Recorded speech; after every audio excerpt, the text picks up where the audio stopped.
চট্টগ্রাম বিশ্ববিদ্যালয় এলাকায় সংঘর্ষে গুরুতর আহত শিক্ষার্থী মামুন মিয়ার মাথায় সাদা ব্যান্ডেজে লেখা হার নেই, চাপ দেবেন না। মাথার খুলি রাখা আছে ফ্রিজে। প্রতিস্থাপন হবে ২ মাস পর।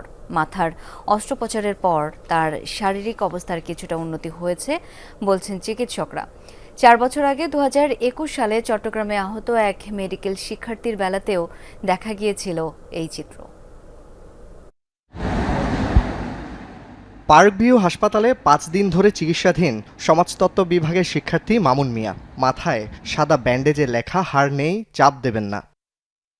গত রোববার চট্টগ্রাম বিশ্ববিদ্যালয় শিক্ষার্থীদের সাথে জোবরা গ্রামবাসীর সংঘর্ষে ধারালো রামদার কোপ লাগে মামুন মিয়ার মাথায়। খুলে ফেলতে হয় মাথার খুলি, সেটি রাখা হয়েছে ফ্রিজে যাতে কেউ হাত না দেয়, সেজন্য ব্যান্ডেজে সতর্কতামূলক এই লেখা। কুলিটা ক্লিনিং করার পরে কুলিটা রাখিয়ে দেওয়া হয়, এটা ফ্রিজের মধ্যে রাখিয়ে দেওয়া হয় একটা নির্দিষ্ট টেম্পারেচারে। ওইটা ২ মাস পরে আবার যার অবস্থা স্বাভাবিক হবে তখন আবার এটা লাগাই দেওয়া হবে। মাথায় অস্ত্রোপচারের পর মামুনের শারীরিক অবস্থার উন্নতি হয়েছে। আইসিইউ থেকে এখন আছেন কেবিনে। তবে মাথার খুলি প্রতিস্থাপন হবে আরও কিছুদিন পর। ডাক্তাররা বলছে ভালো আছে, তবে ব্রেনের বিষয় তো, ব্রেনের বিষয় আসলে শিওর দিয়ে কিছু বলা যায় না, এই ভালো এই খারাপ বা এরকম হয়ে যেতে পারে। এটা আসলে আমাদের কাছে ভালো লাগতেছে, কিন্তু ব্রেনের বিষয়টা তো এখন ওটা নিয়ে আমরা একটু দুশ্চিন্তা আসছে। তো আমরা দীর্ঘ প্রতীক্ষায় আছি যে সে আমাদের মাঝে ফিরে আসুক, আমরা একসাথে পরীক্ষা বসতে চাই। ভয়াবহ সেই সংঘর্ষে গুরুতর আহত হন মামুন মিয়া সহ তিনজনই আইসিইউতে ছিলেন। এর মধ্যে আন্তর্জাতিক সম্পর্ক বিভাগের শিক্ষার্থী ইমতিয়াজ আহমেদ ৬ দিন ধরে লাইফ সাপোর্টে। রামদার কোপে তার মাথায়ও গুরুতর জখম হয়, অবস্থা আশঙ্কাজনক। আর এই ছেলেগুলো যদি এরকম রাস্তাঘাটে আহত করে ফেলে, তাহলে পরবর্তী প্রজন্ম কোত্থেকে শিখবে?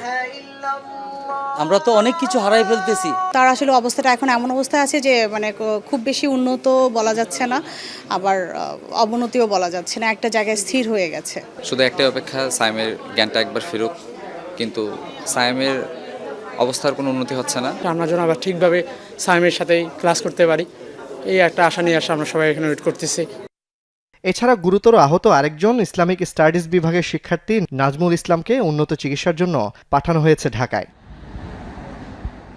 এর আগে ২০২১ সালের ৩০ অক্টোবর চট্টগ্রাম মেডিকেল কলেজে ছাত্রলীগের ২ গ্রুপের সংঘর্ষে গুরুতর আহত শিক্ষার্থী মাহাদি জে আকিবের মাথার অস্ত্রোপচারের সময়ও খুলে রাখা হয়েছিল খুলি।